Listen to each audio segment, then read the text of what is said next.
Alright, fuck it. Welcome back to another episode of the Shodcast. We are your hosts, Adam and Aidan, and this week we have decided to talk about our favourite TV shows and films that we have seen this year. Also, some pretty obscure sports. Hey. As well as, always, Shark of the Week. Hey! So Aidan, how have you been? Yeah, I've been feeling fresh. You had a good week? Not per se, but I've had a good mindset during the week. Well, I think that's as much as anybody can do in this sort of what. It's been pretty fucking cold this week. In this terrain. Yeah, in this turn. Yeah, no, it's getting pretty brutal out there. I mean, people are literally fighting for their lives and all that. It's all fun and giggles, so we're going to have a little bit of fun here to try to take our minds off exactly that. So in weekly news, 2 boys drowned and died? I thought we were trying to take our mind off that. Yeah, I know. I just saw your opportunity. No, I had some opportunity. And don't take this the wrong way out of context. I thought it was funny. Not the boys dying before I say anything. Just hey, don't worry. I thought anyway, it was funny. So it's like me. Also, what happened this week are Elon Musk and fucking Jeff Bezos. They're no longer the richest people in the world, which is fun. You know. Getting knocked down the ladder, maybe we'll see him down in some council flat soon, down by the food bank. Elon Musk. Yeah, Elon Musk, begging for some money outside of fucking Ladbrokes or something, I highly doubt it, but that would be a funny situation. It would be it'd kind of be Be the climax of my year. I was going to say, it would be the climax of the year, wouldn't it? It really would. Okay, yeah, what else happened? I think, England lost the World Cup. I was in a pub and I saw... I was hoping not to talk about that. It was sore. It left me sore. That's all I'm going to say. I'm not even a football fan at all. But I was a bit like... Because it happens every time. We have a chance and then it just... don't even... We had numerous chances in that. But also, I'm not a huge fan of football. So, if I'm saying, wrong things here, please tell me. But fucking that ref was dodgy as shit. And there was a few things that the French were pushing over Saka and a few other things where it was nah, dude, that was a red card penalty offence. Well, I'm going to go out on a complete whim here and say, as a fan of not football, you may not have noticed that refs don't really like England. No, I've heard. Now, is that for any reason or is that just... Oh no, even the English refs don't like England, and I've got a theory for that. It's basically, right, if it actually did come home, imagine what would happen out there. On the streets. It'd be fucking chaos. It came and home. the refs know that. Men would be hitting their wives left and right because it came home. I'd be thinking there'd be riots, but not like the stealing shit riots. That'd be too much fun to be having the streets. People are throwing Molotovs yeah, that's a laugh. You know what I mean? It's just everyone's they're all chanting and you can't even fucking understand what they're saying in the chant because it's all I don't like those chants because people who don't know what they're singing, you can't sing along. I mean, you can. Yeah, you go. If you're in the crowd with them, they won't know you're not singing along. Yeah, I mean, that's pretty much all that's happened this week. I mean, other than the snowstorm that hit the UK, and pretty much it was 2 inches and we got deemed pretty useless. Everything got cancelled, trains, planes and automobiles. And that's the scope of what we found out of what happened this week. There's shit's happening every day, son. And I'll tell you what, somewhere out there's an Eskimo. I can't say it anymore. Isn't it Inuit? Or is that the one I can't say anymore? No. The Eskimos call themselves the Inuit because Inuit means the people. Okay, so the people... recently... Hang on 1 second. Are we talking about the Eskimo uprising? Oh, yeah. I think it's a valid point. Okay. Yeah. No. Sorry. Carry on. For the people. Fuck's sake. I feel as if the people have been taking the underdog route. They've been pulling a Switzerland. Staying out of the war, neutral territory, every war that's been, but no one expects nothing from the Indians. I'm just saying, what if they had a nuke? They wouldn't see it, hidden in the fucking snow. It's all just fucking ice. They wouldn't see shit. They wouldn't see it coming. They wouldn't even have an alert. It would be like, where the fuck is this nuke coming from? Is it Russia? Let's bomb them. And then Russia get fucked up in the crossfire. Like, hey, that's one big fucking igloo. They keep it under there. It's like the size of a fucking dome. It's like the fucking tree in Avatar, but it's an igloo. Yeah. It's fucking...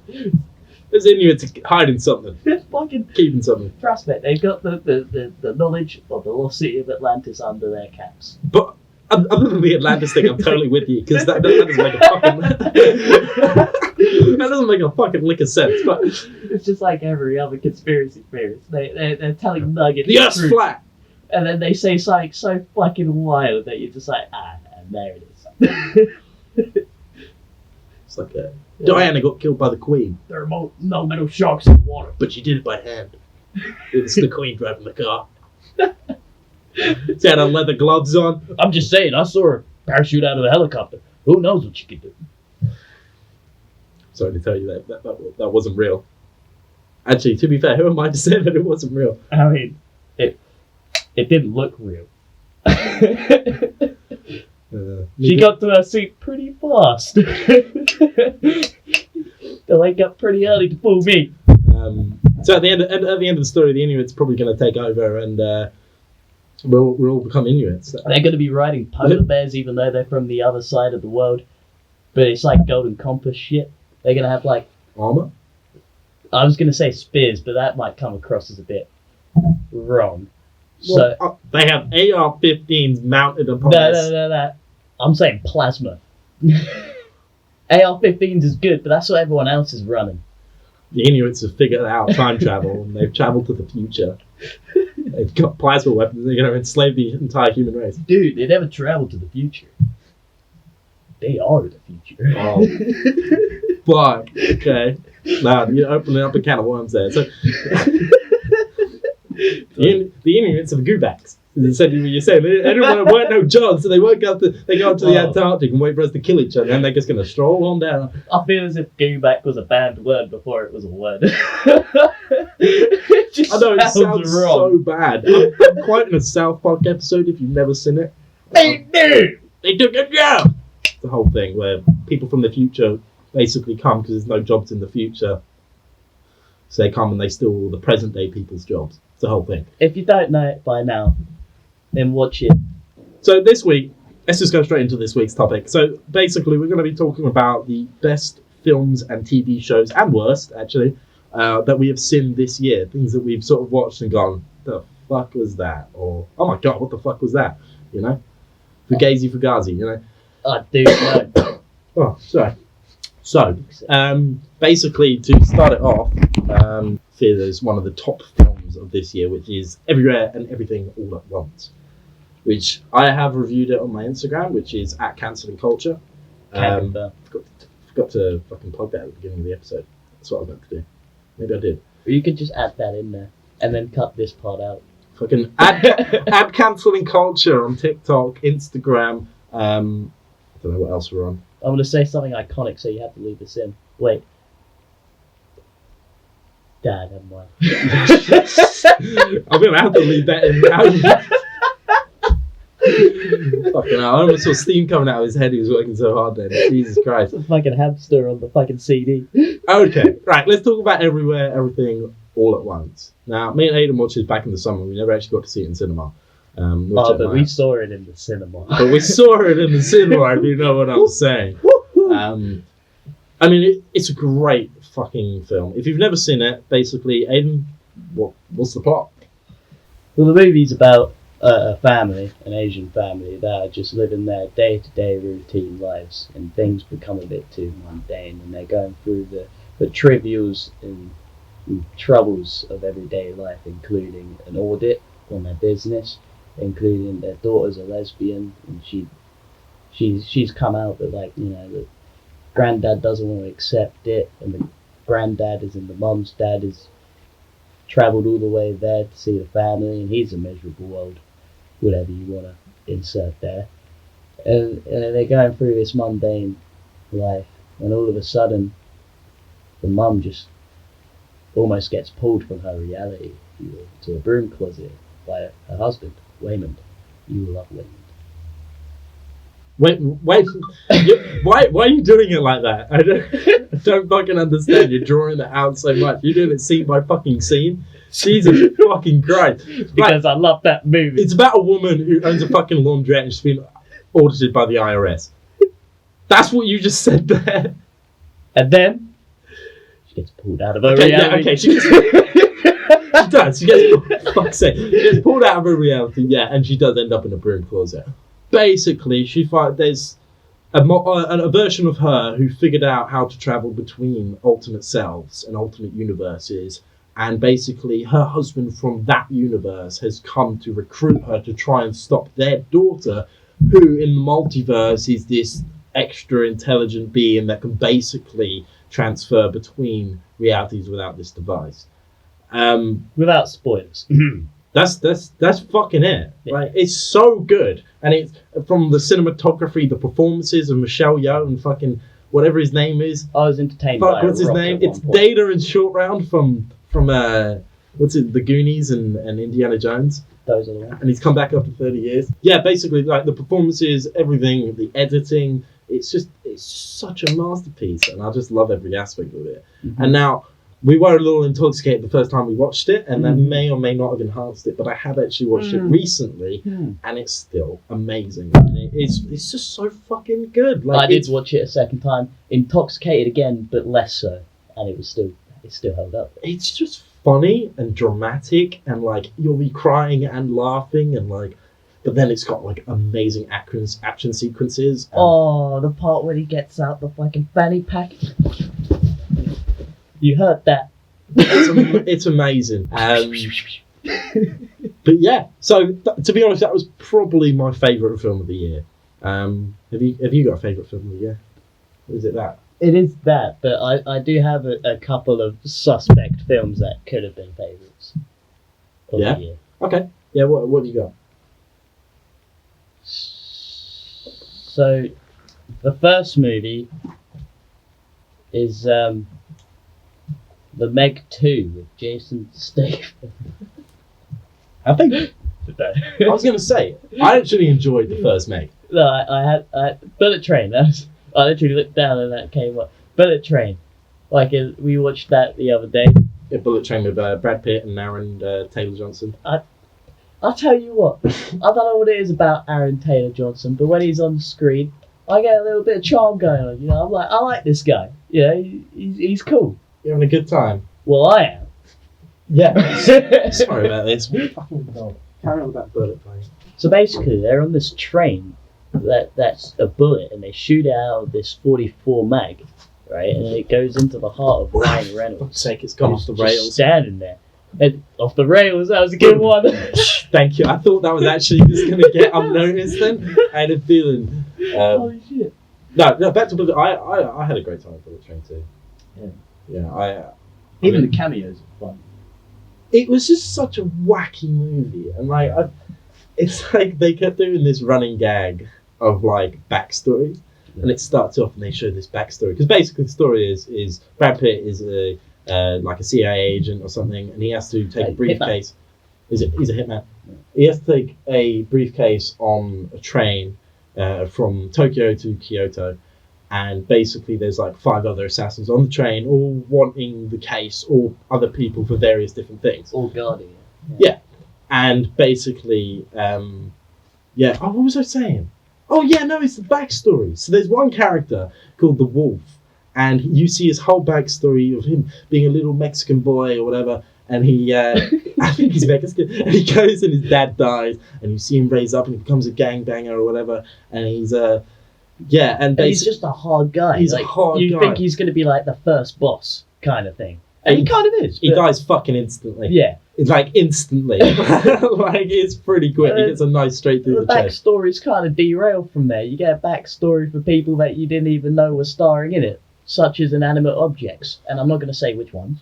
Because that will spoil it. But there is a backstory on an inanimate object, which is incredible. And I love it. It's such a good joke. Because everything has a story. And that's what the director here is like kind of honed in on. Yeah. Like, it's all these different stories. Stories! No, it's all these different stories. Technical difficulties. Bullet Train, man. It's like imagine if you've gone your whole life with only one nut, and let's make it your left, and all of a sudden, it finds its right. Oh, it was an ultimate piecing of every story put together to make one cohesive story that not only made sense but blew your mind. Are you talking your mad theories about fascism again? Just talking about Bullet Train. Oh, yeah. I gave it a good analogy. Yeah? Yeah. Well, I trust you. I don't know what you said. You could have said anything, but... I think you'll like it. Sure. I'll hear it later anyway. Okay, so... I bet you're dying to know what I said now. a little bit intrigued. I am a little bit curious. Yeah, so Bullet Train, I mean, it was certainly up there. I've got one. It's a show I don't think you've seen. It's come up pretty recently. It's broke loads of records. Sorry, I just ran a little bit. And basically, it's Wednesday. I didn't think you were going to say that. I really did not think you were going to say that. What did you think I was going to say? I thought you were going to say the unbearable weight of massive talent. Yeah, that dude. No, you went to Bullet Train. I got to do Wednesday. And anyway, don't worry about that. Yeah, no. So Wednesday, it's about Wednesday Addams from obviously the Addams family. You know, the iconic spooky horror family. I mean, it's all right. It's pretty good. I mean, it's not centered around the family. I mean, they're in it, but they're definitely not in it. You know, Fred Armstead. Mm-hmm. He's Uncle Lester. Oh, really? Yeah, and he's great in it. And he's really... That guy has mastered impressions and accents, so I can imagine him playing a Tim Burton role pretty well. Oh, he's great. So yeah, it's obviously Tim Burton. Tim Burton directs some of the episodes. He's executive producer on all of it. Oh yeah, but it's his world, isn't it? Yeah. I mean, okay, here's the thing, right? They say it's his world, but it might be another situation like, you know, Night Before Christmas. Oh, yeah. That's like not him. Well, yeah, because Disney is like a soul-sucking franchise like that, but it is him. No, but like it wasn't. Well, it was his style. Yeah. Okay. Yeah, I understand what you're saying. Yeah. They slap his name on it because it gets all this retention. Yeah. Yeah. Yeah. Basically, well, like it pretty much had nothing to do with him. I mean, I think he came up with the story. Could you imagine if like a banging movie just came out and nothing to do? You'd take that. Be like, yeah, sure, I made that.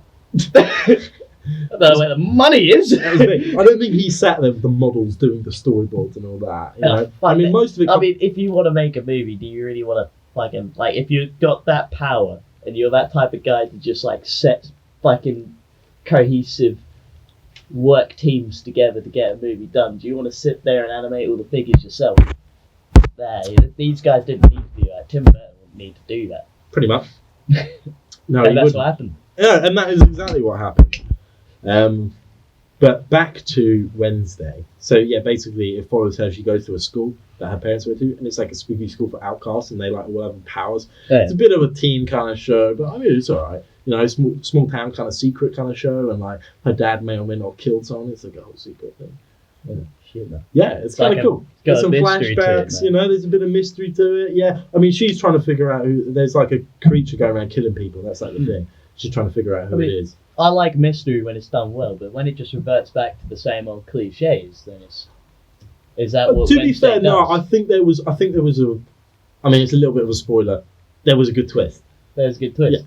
I think you were kind of like. You can't call a twist a cliche because like twists happen in real life stories. It's just something that happens. You know? It's not really a cliche in that sense. No, so I mean, it was good. It had good horror, good action. I mean, she's pretty hot. I mean, Jenny Ortega. Yeah, I mean, I'll say that. Oh, Jenny Ortega, yeah. Jenny Ortega. Like, let's just keep saying her name, Jenny Ortega. Jenny Ortega. What are you saying? Jenny Ortega. Jenny Ortega. White Buffalo. You get that reference? Hats to you. What about, have you got anything else? Yeah. The Grass. And what is The Grass in? It didn't come out this year, to be honest. We're talking films this year. Can you think of one you saw this year? Well, the problem is, I haven't seen many films this year. Well, films that have come out this year. You ain't seen many. Yeah. Okay. I'm like kind of, I'm like 2 years behind on my movies. That's the way I've always been. I keep up with myself. Fuck, should have done the 2020 episode. Eh? You should have fucking told me that. Right, now I've got another one. I got a few here. So, The Unbearable Weight of Massive Talent. Now, this was actually a really good film, and I was surprised by this. It's the film where Nicolas Cage plays himself. Once again, I wish I'd seen it. It's amazing. It's on Amazon now. We could actually watch it after this. I'm just saying. I know we should probably watch it before these things, but no, that's all right. You need a fresh perspective, someone who's reacting to. Anyway, basically, I'm low-key going to spoil it without spoiling it here. Yeah, okay. I don't care about a spoiler, but I don't know about anyone. Oh, well, basically, it follows Nicolas Cage playing Nick Cage, who's a failing actor who never sees his daughter and all this, and basically he gets offered to go to a millionaire's island, who is played by Pedro Pascal, who you know from like The Mandalorian and Kingsman. He's playing Joel in the new Last of Us series. Yep. And basically, he is a huge fan of Nick Cage, like huge fan, like absolutely huge fan. So he's basically hired him to just hang out with him and all this. Understandable, really. And interview style, the CIA get in on it and they try and get Nicolas Cage to basically bug him and rat him out, right? Yeah. But the problem is he starts to befriend him, and like he actually starts to think, I don't think this guy is. They think he's a big drug lord. Yeah. He's like, I actually don't think this guy is a drug lord, and it starts to come out, and you know all this. And there's a scene where they take acid and they go into the town, and it's just hilarious. And it's just Nick Cage and this guy just running around on acid. There's some good, it's a bromance movie. It's like a buddy cop movie, but it's great. It's a real cool thing they've done, because I think just based off of hearing that, everyone thought the title was kind of weird because they thought it was about Nick Cage, but based off that title, I think it's about the other character. Yeah. And that's funny, man, because everyone thought it was like, it's a Nick Cage movie where he plays himself and it's called The Unbearable Weight of Massive Talent, but it's kind of just like one of those little noirs, do you know what I mean?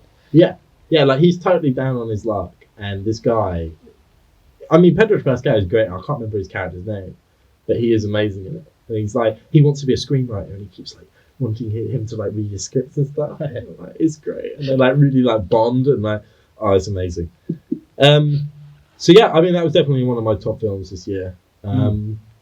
Did you see the Pepsi Where's My Jet documentary? It came out like a couple of weeks ago. It was on Netflix. Definitely have not. Do you know about it? Nope.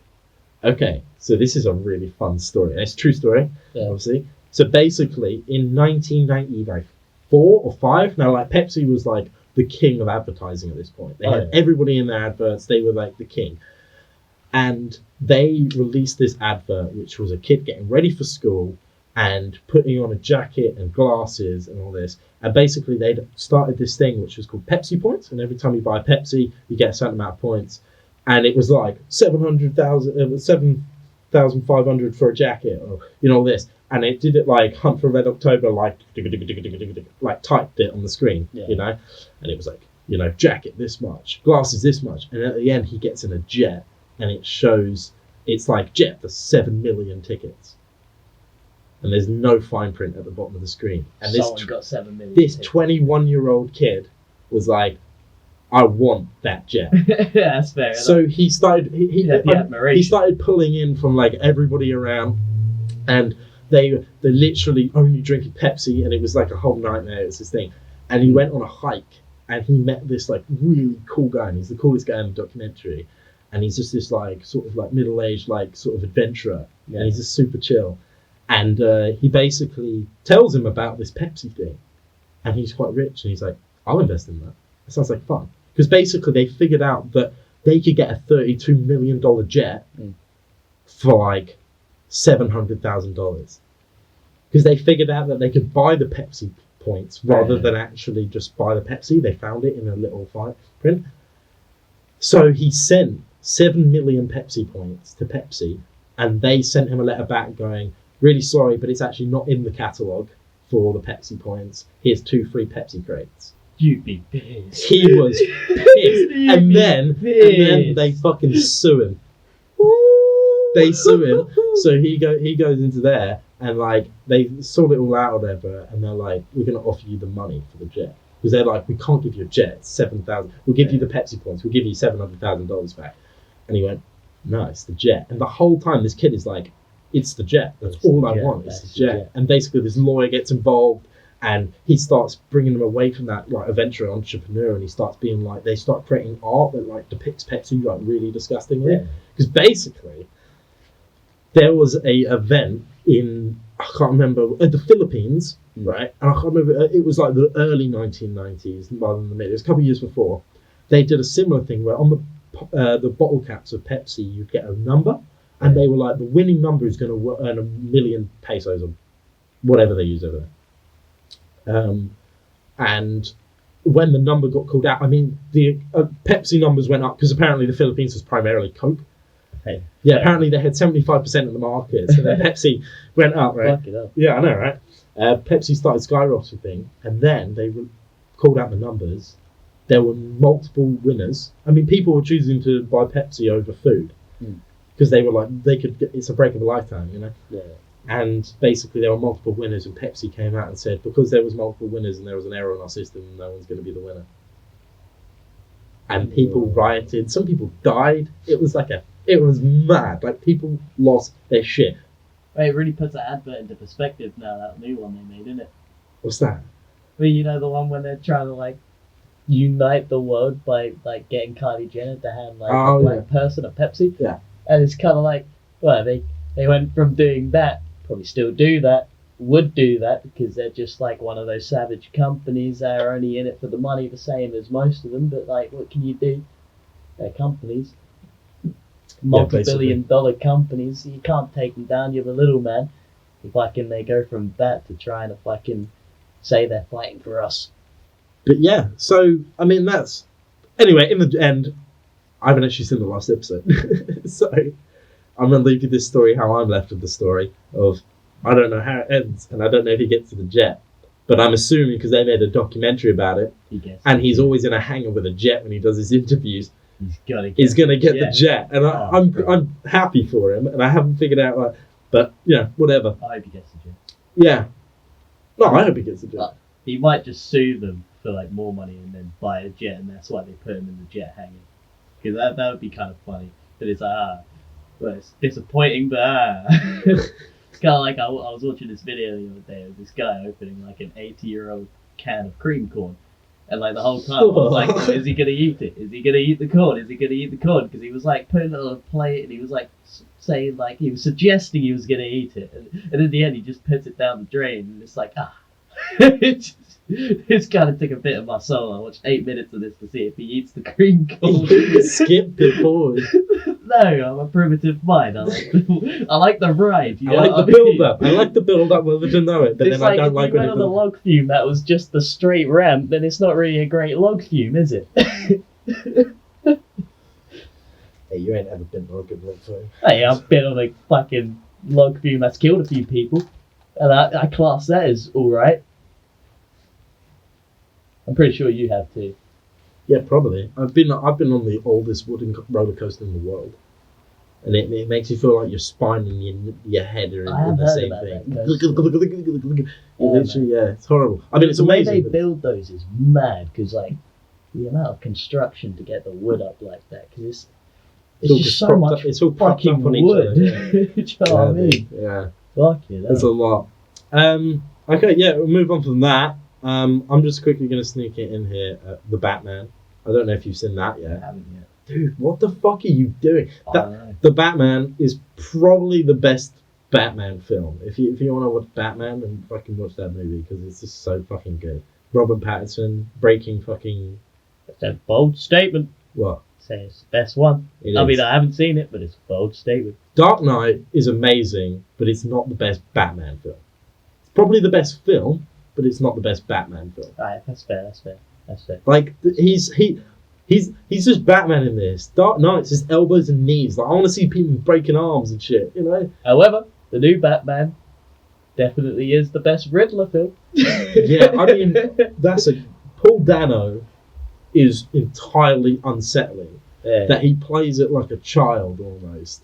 and like he's getting frustrated and he's crying and like in the cell, and like he actually is trying to help Batman in his head, and like he's trying to take out the shit in the city and try and murder all these political figures to help Batman. And it's like, yeah, and Batman's like trying to solve it the whole time, and at the end he's like, we're the same, I want to be like you, and he's like, what the fuck? Oh no. No. Oh no, you don't like that. But he's incredible. Yeah, Jeffrey Wright, he's amazing as Commissioner Gordon. I feel all for a Batman black nowadays. Commissioner Gordon. I think it Because works. The Batman of now time, he's not just like punching villains that are just straight up evil. He's punching villains that are like been like tortured and been abused as children, so now they're evil, but not evil, they're just like kind of mentally deranged, and Batman knows it, so he's just beat him into a pulp, and they're just like going all Rayman, like 42, looking at all the fucking pellets coming off of Batman's smoke. He's just beating like mentally ill people.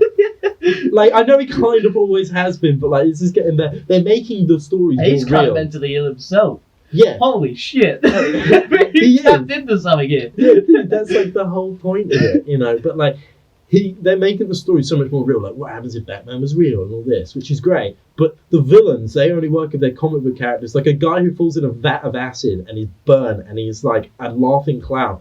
That is just sad and horrific. Yeah. And it's like, and he's just gonna, like, Batman's wearing bulletproof armor. What? He's just gonna go beat that guy with a skin condition? Like, what the fuck? You know? The guy's skin's probably melted off. They tease him. They tease him in a scene. I got eczema. He's fucking. Oh, you're gonna let it here? Justice! He starts beating the shit out of him.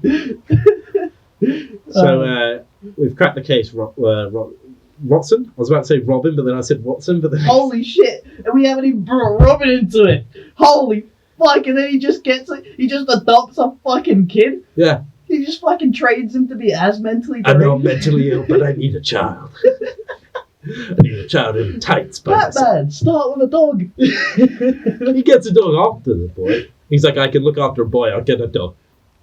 Okay, this is something you can properly input into. Yeah, the MCU this year and last year, really, sort of phase 4 and 5, phase 5, yeah.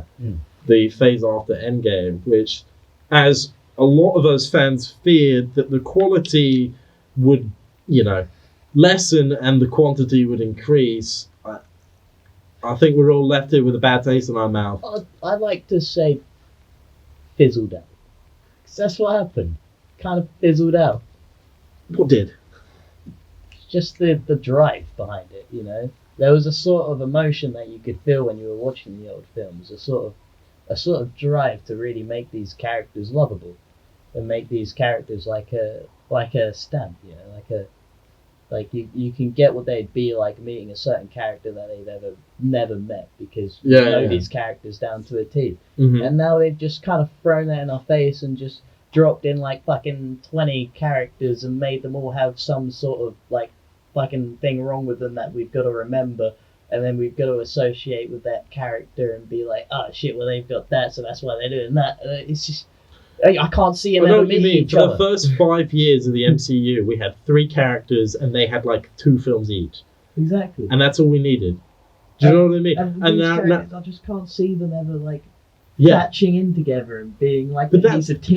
that's really interesting, because Thor is set, obviously it's Nordic stuff and it's in the middle of the New Mexico desert. Yeah. Iron Man's obviously, California or wherever he is at that point. And, Captain America is in the 1940s in Europe. Mm. And they're all very different characters, but yet you're like, yeah, that works. I see those 3. And, even the Incredible Hulk with Edward Norton, you're like, even though it's not Edward Norton who does team up with them, but Mark Ruffalo, but that character, you're like, dude, yeah, I could see those all working. Literally. And there was almost like a kind of grittiness to them. They're so shiny now. Literally. That, like, I just feel like they're not what they used to be, and it's really sad. I'll tell you why it is. Or just a little theory, not why it is concrete, but it's because they've taken away one incredible keyword when it comes to building a character in a superhero genre. It's called archetype. Do you know what I mean? They've just completely abandoned any associative archetype, and now it's just a complete random fucking set set of characteristics in a person, and it just makes no sense. Like, that person grew up in this place with this childhood and is this way with this culture. That just doesn't make sense. What are you talking about specifically there? That doesn't matter. You I'm talking about all of them. You're just talking about all of them. The problem I have with this one is that the phase is most centeredly around legacy and legacy characters. So for Captain America, you have Sam Wilson. For Hulk, you have She-Hulk. For Iron Man, you have Riri Williams in Black Panther. That's just happened. You know, Thor, Lady Thor. You know, there's even Hawkeye has Girl Hawkeye. You know, and it's just like, really, like that quick. Like, we just literally saw them all, like, die. And now you're shoving them in our face being like, no, they're standing up because they have to take the mantle. And it's like, you're not just going to find some completely new, different characters to explore. You know? That's what I kind of found Shang-Chi interesting. You know? Because it was like, this is just completely different. It might not have been perfect. I did like Shang-Chi. But it was just, it had nothing to do with anything. You know? And, you know, the Disney Plus shows are just weak. You know? I mean, not all of them. Hawkeye I actually enjoyed. I also enjoyed, WandaVision. Winter Soldier and Falcon is actually good in comparison to She-Hulk. She-Hulk, now I'm not hating on She-Hulk because I'm some sort of, whatever. It was just a very poorly made show. If you actually look at it structurally, story-wise. I mean, that woman, Jamisa fucking whatever, she's an Orphan Black, the woman who plays She-Hulk. She's incredible. She's actually an amazing actress, and she's won Emmys and stuff. Yeah, she's acted in quite a few things before She-Hulk, definitely. She's really good, but they totally just waste her potential. Right. I mean, this has that's what she's got to do. Don't even get me started on Daredevil, because Daredevil's fucking bullshit in that show. Because luckily, I didn't actually finish it, and that's partly the reason I didn't want to finish it. Daredevil's iconic thing in the Netflix series, he clears a bunch of guys out in a hallway. Hallway, full of guys, he's there, ready to go. She busts through the ceiling, straight onto all of them, knocking them all out, and or killing he's getting fucked with a strap on by She-Hulk. It just... I mean, there's nothing saying that she doesn't grow a dick when she's green. That'd make more sense. Nice little bulge, That'd make more sense. It's like you can't be a superhero now. You can't be a superhero without having a dick. I'll say it again. Fuck me, I'll say it once and I'll say it again. It's 1920. It's 1942. So yeah. I mean, the MCU. I'm a bit confused with, where they're going. Obviously, they're setting up Kang and a few other storylines. I'll tell you what new character did shine in my eyes a little. Elena. Who? Elena. The new Black Widow. Yeah, of course you like Florence Pugh. I'm not saying there's a reason for it. I just like the action scenes in there. The way she bonded with the other Black Widow. See, I've already forgotten her name. No, I'm joking. Scarlett Johansson. Oh yeah, that's the other. They replaced her. Yeah, fucking... They killed her, gave her a solo movie, and replaced her in that solo movie. Bro, how could they do it? She was a Iron Man. I mean, I guess contract was probably... No, it wasn't coming to an end. That was a whole controversy, wasn't it? But she was in Iron Man 2. She was one of the first. Yeah. She's in the original 7. Yeah. And somehow Hawkeye made it. Hawkeye's in Thor. I love Jamie Renner.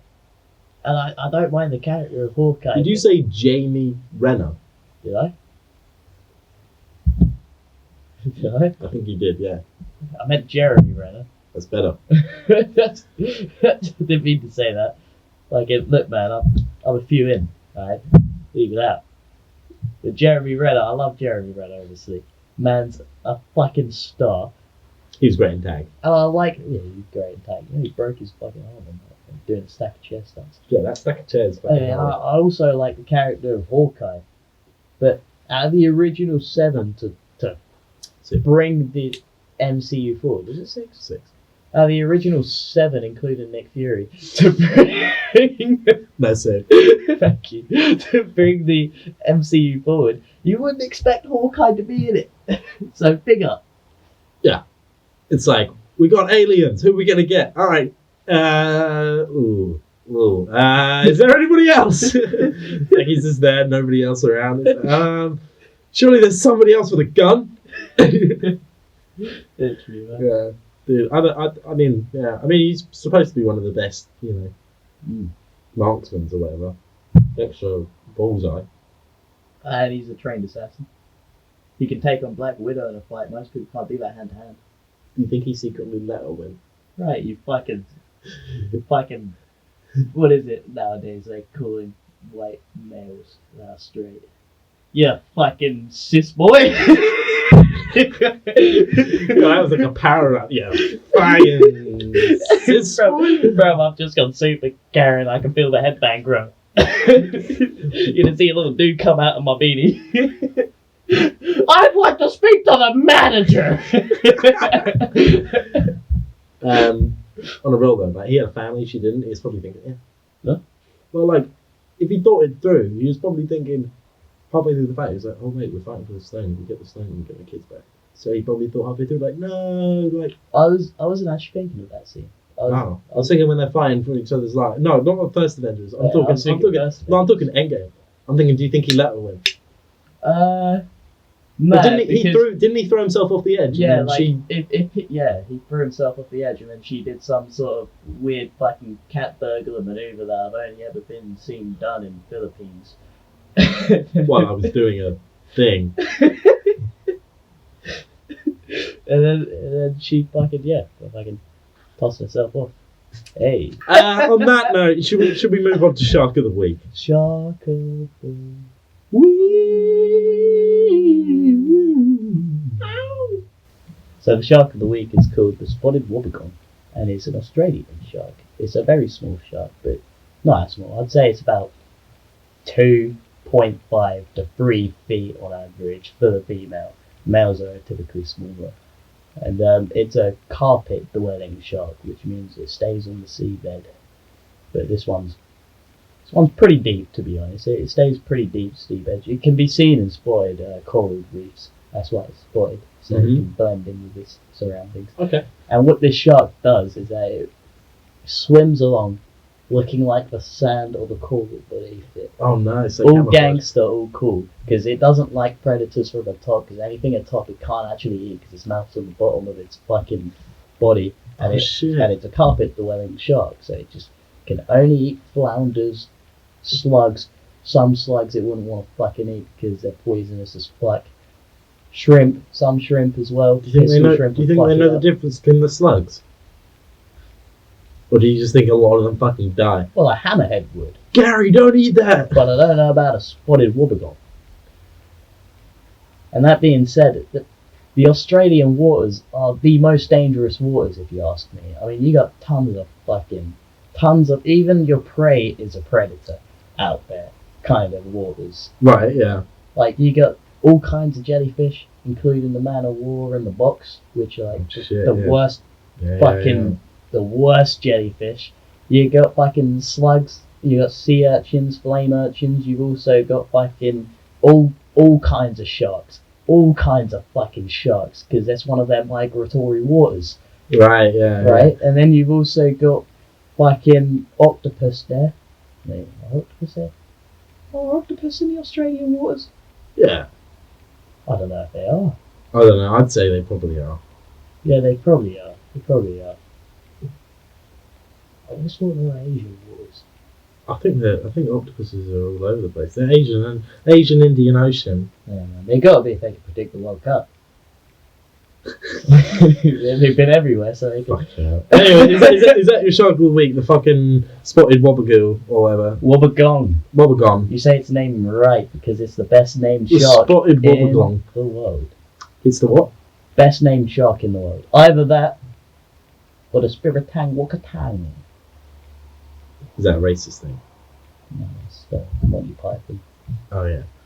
Nice. Okay, and on that note, thank you for the Shark of the Week. We haven't actually done Shark of the Week for a few weeks running now, so it's nice to get back to Shark of the Week. Obscure sports, basically. Aiden came to me with this idea that we were going to look at some obscure sports from around the world. Don't look at my phone. So basically, we decided to come up with a little bit of the game where I was going to say one word of the game, and then Aidan was going to see if he could try and guess what the other word of that game was. So the first one is cheese. Cheese The cheese blank. rolling competition when they run down the fucking hill and try and catch the cheese wedge and like. Did you fucking look at my No, list? I didn't. I already know that one. That's a fucking. Bruv, everyone knows that, bruv. We're English, of course we know that. Okay, alright. Well, we've got some Romanians that listen, so for those listeners, Fair enough. you know. Okay, yeah, you got that one right. Okay, the next one is blank carrying. Well, it's absurd, so. Now, this. I'm gonna go for truck. Nope, that's not correct. I'm gonna go for iron board. No. I'm gonna go for volcano. No. Show me cow. Cow carrying. That would Now, be fucking amazing. think. I know you just said volcano, but come on, dude. Cow carrying would be amazing. Don't you deny it. Right, what is it? I didn't get that one. It is wife carrying. Now, this originates from Finland, and it basically husbands carry their wives. I mean, it's obscure, but it doesn't sound that great. No, it sounds fucking horrible. I mean, you do that in Takeshi's castle. That's fun. Like the whole way they're carrying their wives through Takeshi's castle. Now that's a competition. like piggyback. Well, yeah, or like firemen. Like just straight over So the however shoulder. they want to They do got to do it. a wipeout course. Put with it them. this way: their wives can't touch the floor, and then you got. Dude, I'd watch that. That's a game show we need to sell to Japan. They would probably do it. They'd probably buy that shit. They'd eat that shit up. That is a hot property. Fuck me. Yeah, we should really get on that. I need a Japanese fucking. You're probably gonna have contact. to cut that out now, so you don't take it. Yeah, whatever. Those are Romanians. Yeah, don't look at the list. I see you looking at the list. Huh? Don't look at the list. Oh, sorry, I can't actually read. I'm fucking. Okay. I look at the list, but I'm cross-eyed. Right. Okay. Well, fucking hell. Well, the next one is ultimate blank ball. Bruv, I know this one. I learned this one in ethics. Racquetball, No. Ultimate racquetball. trampoline ball, No. ultimate, No. ultimate Wing Chun. No, but I'd love to see that. It's been an Olympic sport. What is it? Ultimate taser ball. Now, this involves players carrying a real taser gun and using it on the opponents to gain possession of the ball. I've actually played this. We didn't know it was called that at the time. We may have started it. Is that when you were getting up in the foyer?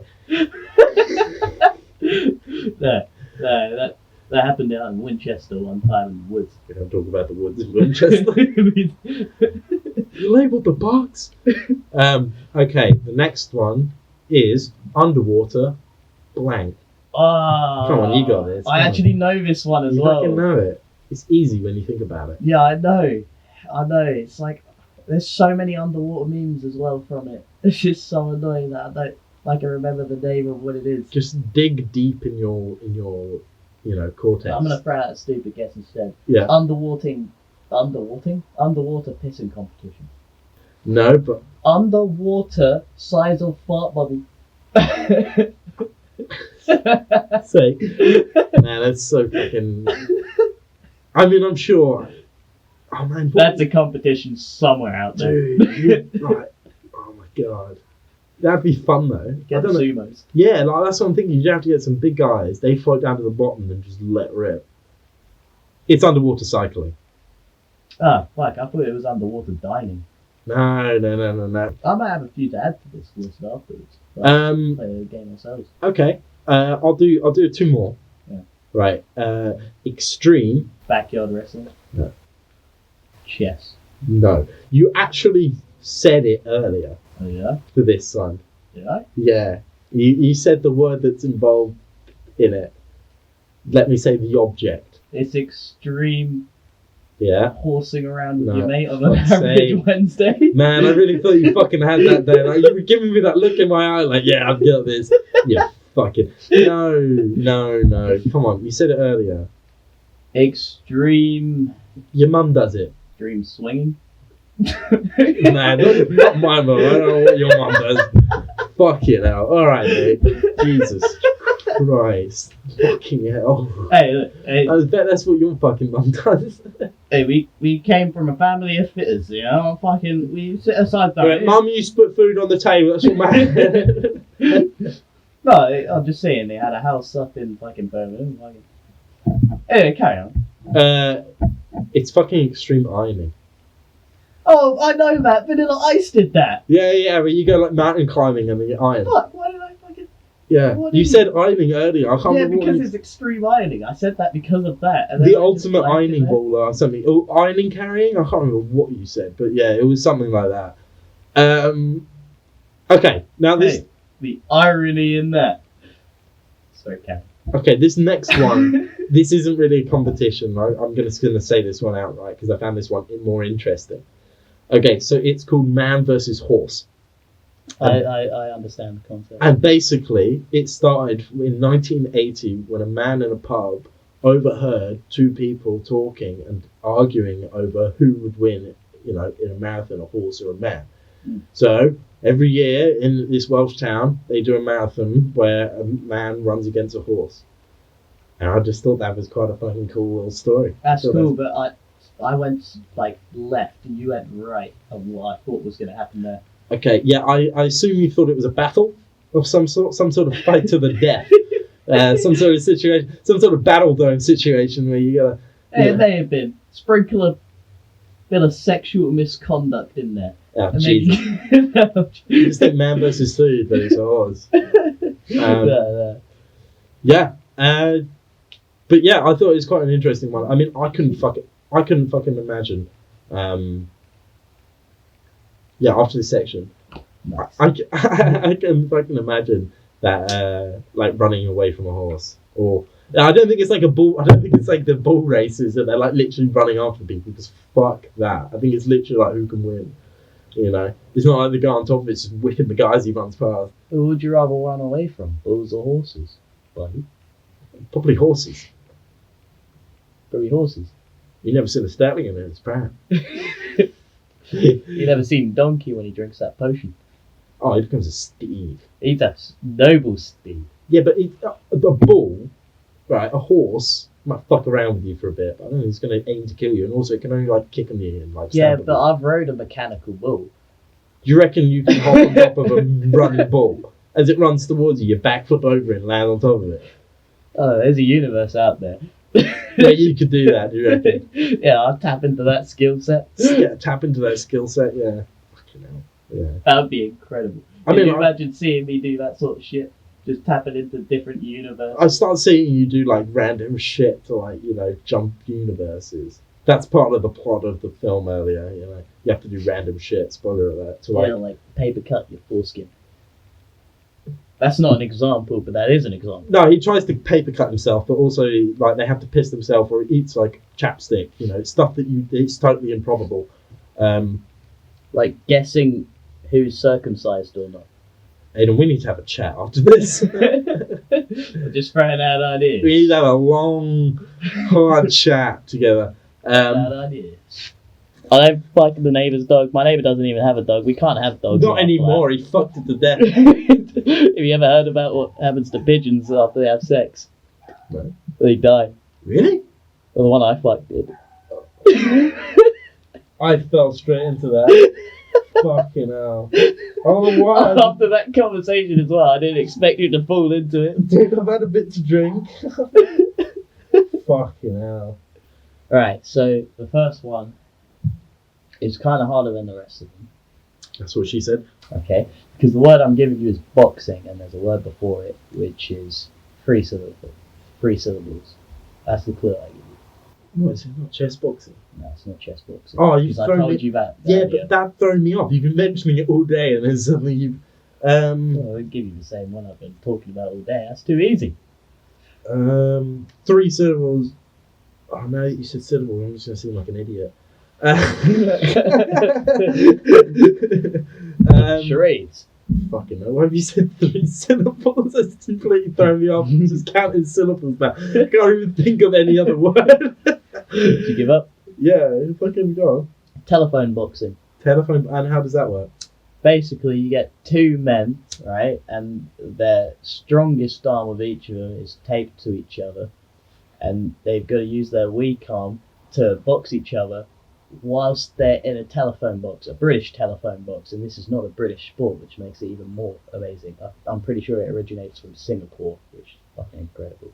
And they're just in a fucking telephone box, like, boxing each other. He got nowhere to go, so if a man goes down, like, he goes down, and like the ref's not in the telephone box either, because that would be a squidge. Like, they've got like 2 panels of the fucking telephone box open on the front, like, cut out, and he's just got his arms through it like it's some sort of Ebola virus camp. It's brilliant, and like he has to stop him like that, like with his arms in. Dude, this is incredible. I need to fucking see that. Oh, it's a brilliant sport. Dude, what the fuck? I reckon you'll love it. Okay.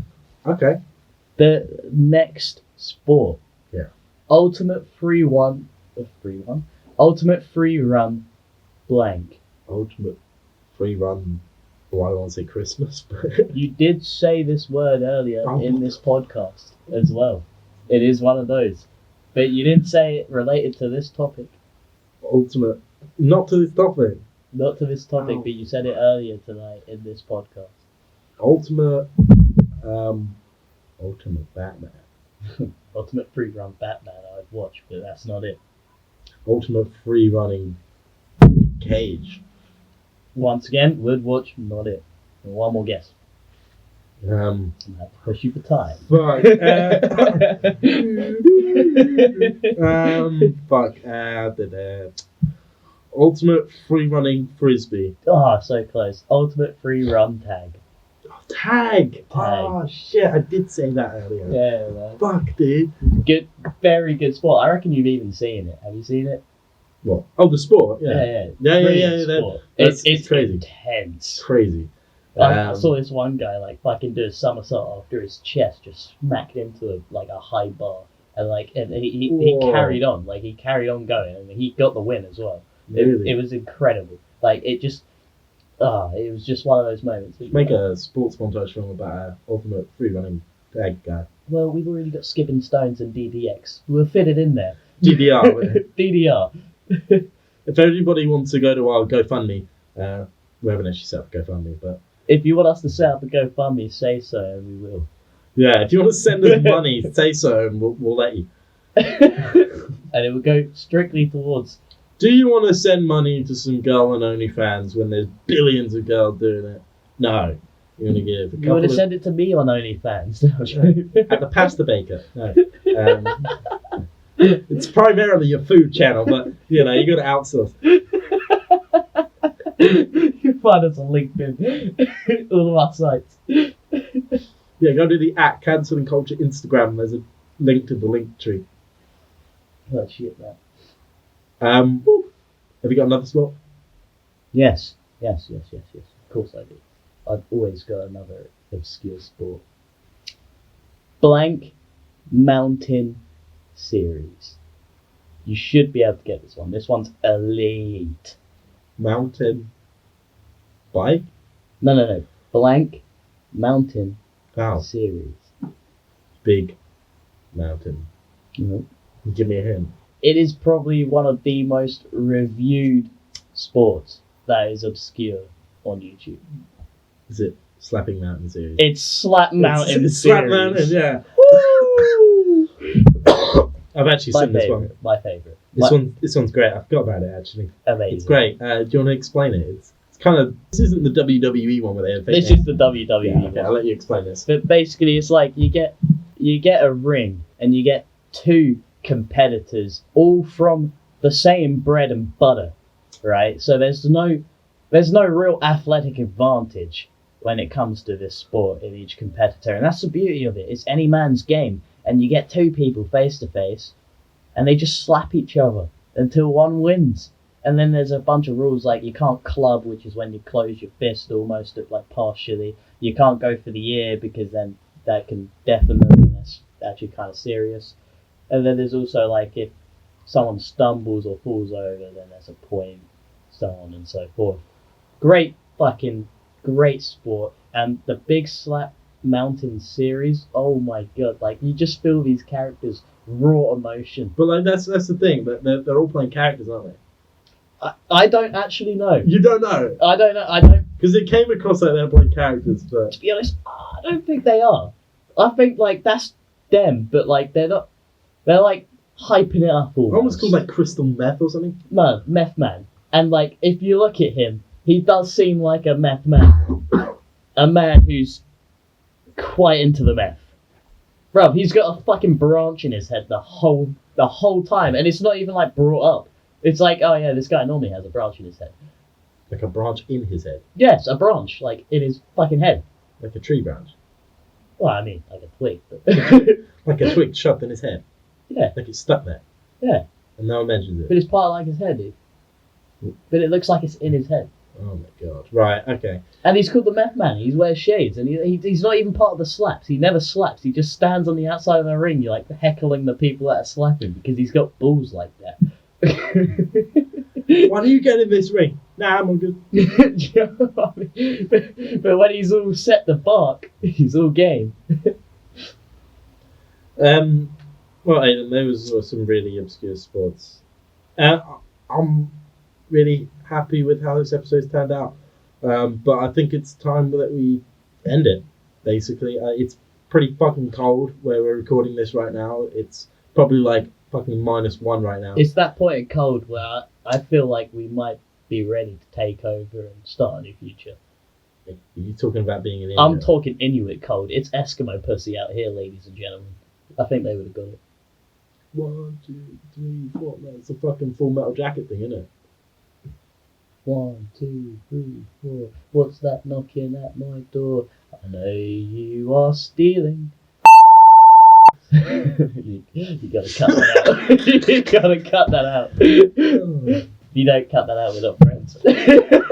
You betrayed me. Keep that in. You just bleep it. Just bleep it. You keep it in, but bleep it. Oh, fucking hell! I don't know. That they can interpret what they want. What they want, but I fucking heard it. I know what I heard. I'll leave it blank. Let the audience decide what you said. Yeah. Jesus Christ! I didn't think you're actually going to drop that. Oh, don't say drop that, because that's like an innuendo right there. That could almost help them solve it. Now you're just helping them down the path. I said. Just shut up. Just shut up. See, now they actually thought I said it again. No. Yeah, play my games with these fuckers. Yeah, okay. Let's outro it. Let's outro it. No, follow the Cancelling Culture Instagram, TikTok, and also check us out on, obviously you can listen to this, on Spotify, Google Music, Google Podcast, and also YouTube on the Cancelling Culture YouTube channel. You should check that out. There's a bunch of videos on there that I make with these boys, which is a lot of fun. But yeah, please tune in every Friday. I try and get these out as much as possible. I've been a bit slacking a bit recently, but whatever. It is what it is. Aiden's obviously ready to do the outro, so I'm just going to let him sing you guys out or whatever he's going to do. All right. Thank you very much. Cheers, guys.